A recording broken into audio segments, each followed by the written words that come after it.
Hello बच्चों, let us see this question. Right any 4 characteristics of labour as a factor of production.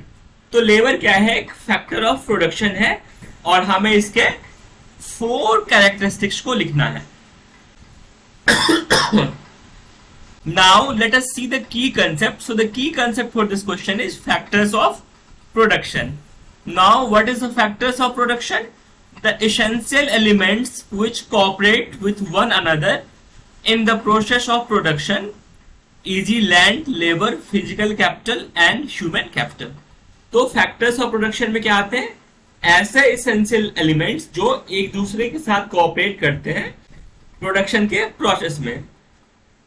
So there are 4 factors of production, which is land, labor, physical capital and human capital. Now we have to write 4 characteristics of labor as a factors of production.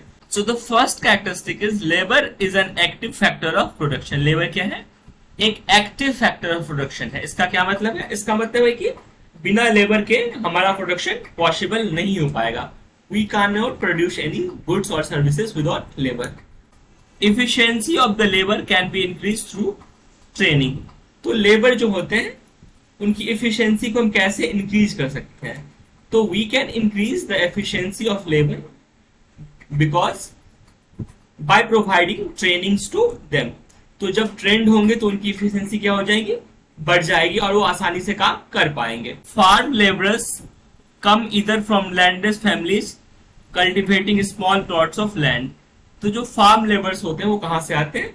ऐसी landless family से वो belong करते हैं जिनके पास या तो land नहीं होते हैं कल्टीवेशन के लिए या फिर लैंड जो होते हैं वो बहुत ही कम होते हैं, छोटे होते हैं. Wages are paid to labours in lieu of service. और वो जो लेबर्स होते हैं वो जो सर्विस प्रोवाइड करवाते हैं उनके बदले में उन्हें क्या मिलता है? वेजेस मिलता है, उनको वेतन मिलता है.